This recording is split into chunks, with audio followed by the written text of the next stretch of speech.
The autumn morning broke cold over the Coconino forest as Jacob, Big Jake, Anderson swung his axe with the steady rhythm of 20 years in the lumber camps.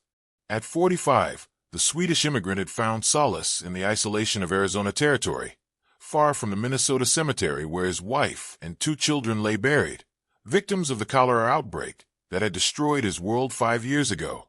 Jake worked alone, preferring the silence of the pines to the rough company of other lumberjacks.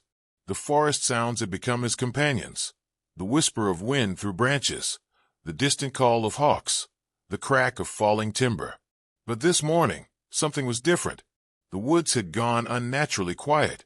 Then he heard it, a sound so faint he almost dismissed it as imagination, the soft, desperate crying of a child.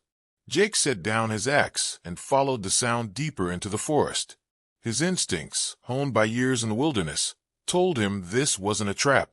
The crying was too genuine, too heartbroken. This was the sound of someone who had given up hope. The trail led him to a small clearing where a massive fallen log created natural shelter. There, huddled against the weathered wood, sat an Apache child no more than 8 years old.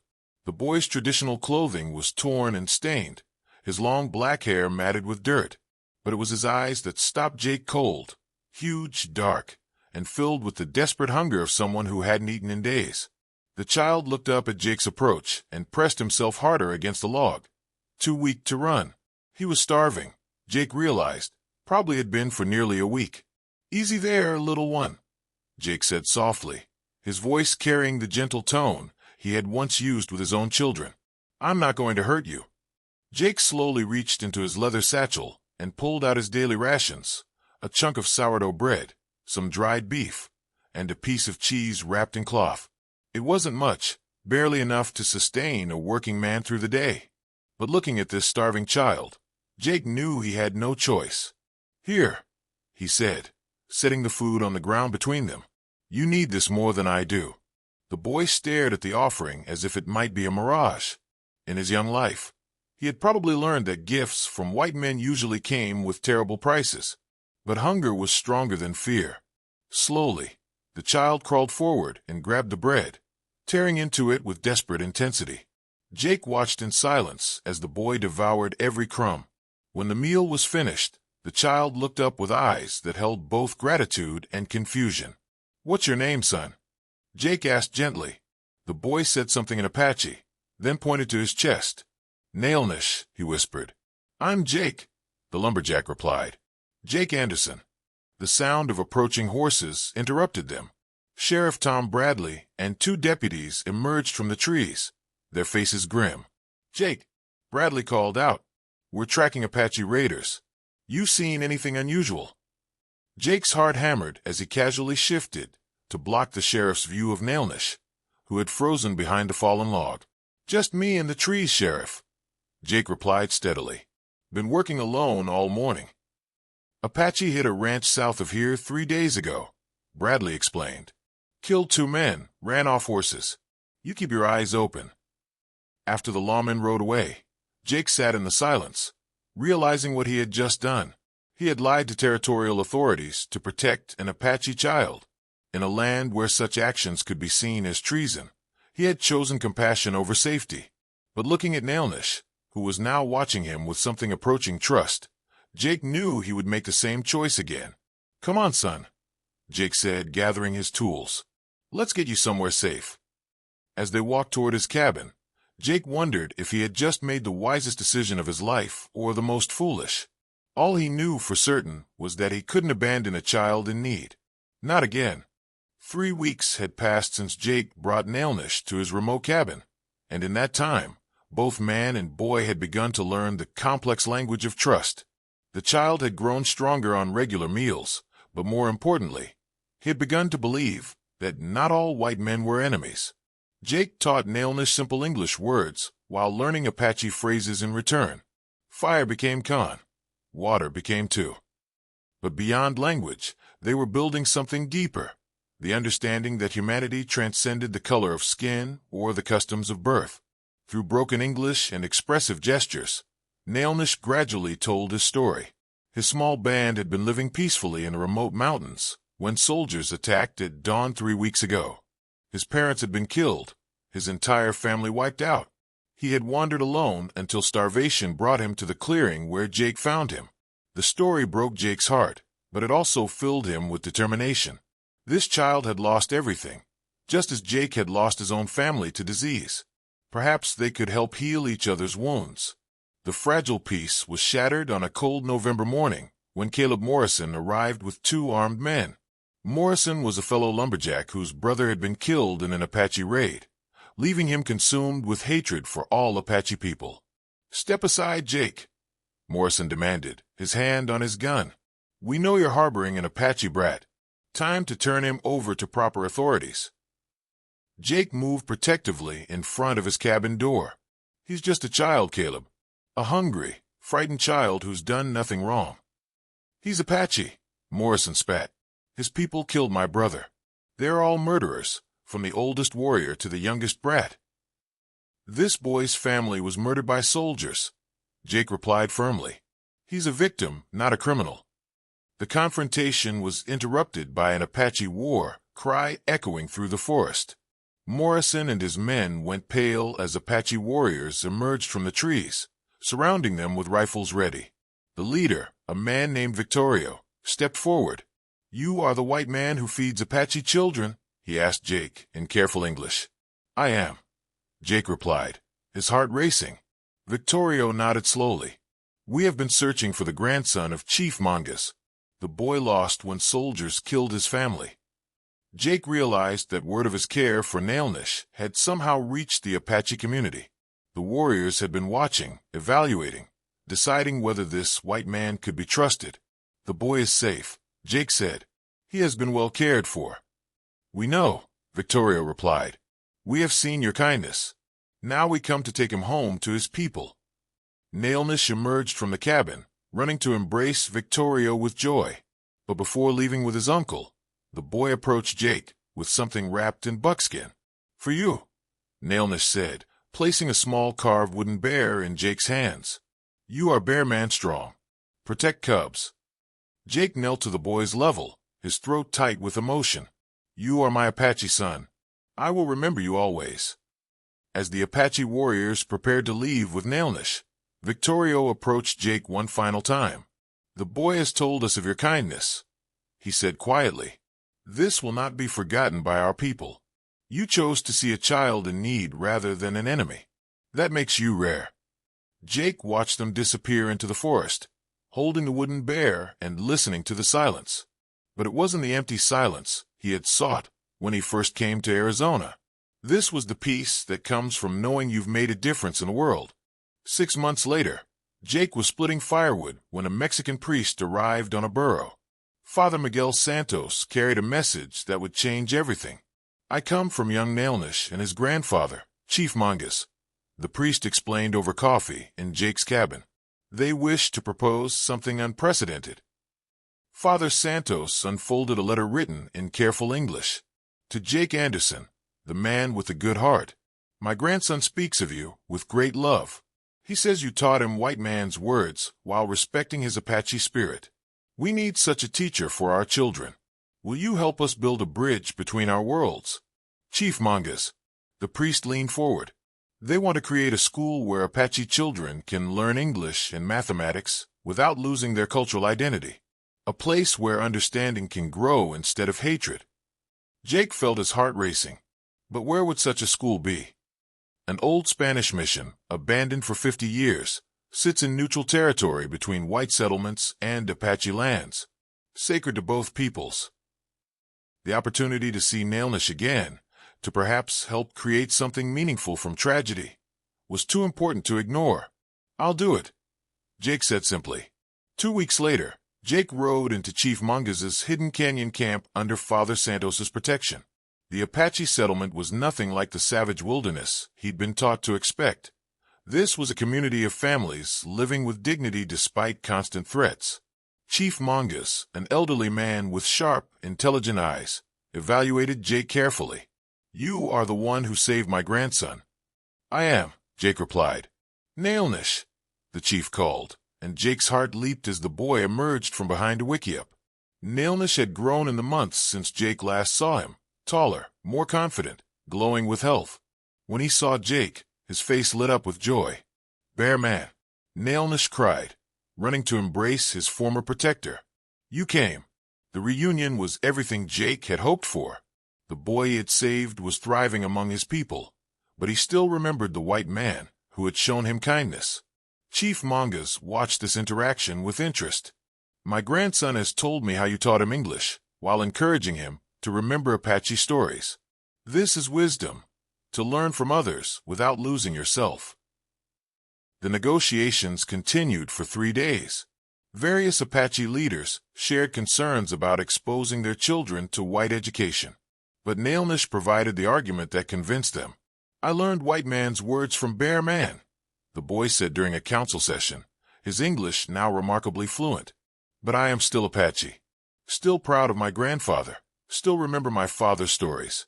Learning new things made me stronger, not weaker." By the end of the 3rd day, an agreement was reached. Chief Mongoose would send 12 children to the school. In return, Jake and Father Santos would guarantee that Apache heritage would be respected alongside English education. 3 months later, Jake stood before the rebuilt Spanish mission, watching the first day of what would become known as the Canyon Bridge School. 12 Apache children sat alongside 8 white children whose parents had been convinced to participate, plus 6 Mexican students. The first day was awkward, with children eyeing each other suspiciously. But by week's end, Jake observed something remarkable: the universal language of childhood beginning to bridge cultural gaps. Nailnish became a natural leader, his fluency in both languages making him a bridge between different groups. Jake watched with pride as the boy he had saved grew into a young man who could move seamlessly between worlds. 5 years had passed since the school's founding, and the small mission had become a symbol of hope in Arizona territory. What started with 24 students now served nearly 60 children from across the region. Jake, now 50, watched from his office as Apache children played alongside white and Mexican classmates. Nailnish, 18 and serving as his assistant teacher, led mathematics lessons conducted in 3 languages.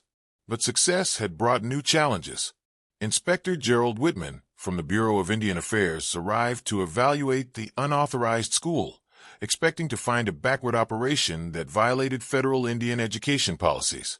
Instead, he found sophisticated students demonstrating that traditional Apache mathematical concepts enhanced rather than hindered advanced learning.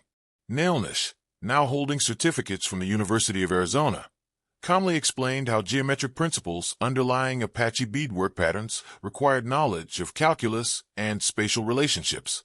"Education isn't about destroying who you are," Nailnish told the inspector. "It's about expanding what you can become." When Chief Mongoose arrived with other Apache leaders, the confrontation became a philosophical discussion about the purpose of education. The old chief challenged Whitman's assumptions about primitive practices by pointing to student projects that combined traditional Apache ecological knowledge with modern scientific methods. "Federal policy has given us reservation schools where Apache children are taught to be ashamed of who they are," Mongoose said quietly. "This school teaches them to be proud of what they were and excited about what they can become." Whitman spent 3 days observing classes that consistently challenged his preconceptions. He watched Apache children teach white classmates about medicinal plants while learning advanced chemistry. He saw mathematical lessons that used trading scenarios involving multiple cultures. Most importantly, he witnessed friendships between children who should have been natural enemies according to territorial prejudices. "I came here prepared to shut down an unauthorized Indian school," Whitman finally admitted. "Instead, I've discovered an educational innovation that could transform cultural integration throughout the territories."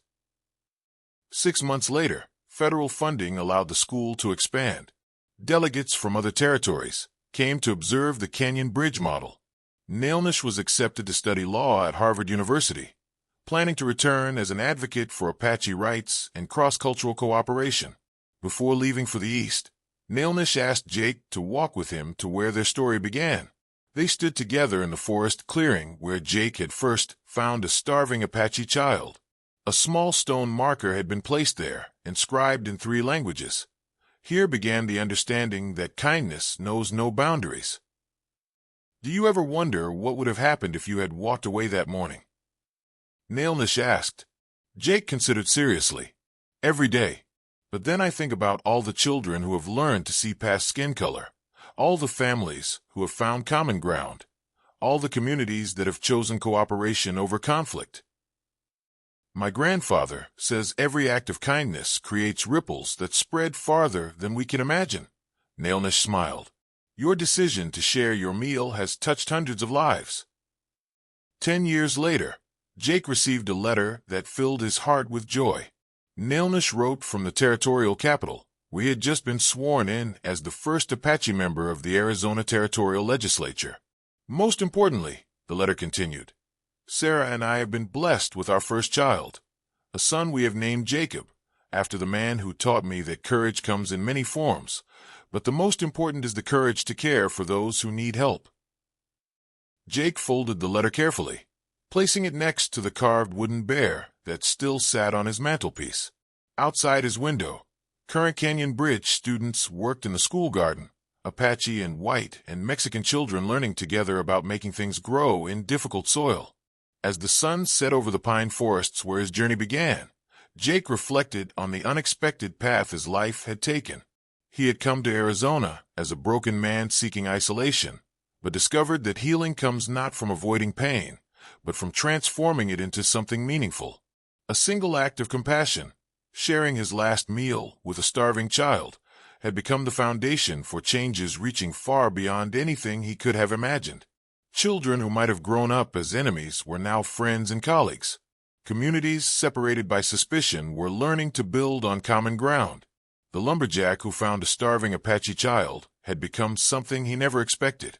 A bridge between worlds, a teacher of tolerance, and a living reminder that love is stronger than fear.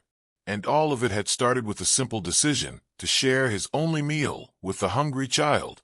25 years after Jake Anderson first shared his meal with the starving Apache child, a different kind of ceremony took place in the same forest clearing where their story began. The elderly lumberjack, now 70 and moving slowly but with dignity, stood beside a bronze monument that had been erected by the state of Arizona. The inscription, written in Apache, Spanish, and English, read, In memory of Jacob Anderson, 1841 to 1916, the bear man who proved that one act of kindness can change the world. But Jake wasn't there for his own memorial. He had come to witness something far more meaningful. Congressman Nailnish Mungus Anderson, for the young man had legally taken both his Apache heritage name and that of his adoptive white father, stood before a crowd of over 200 people.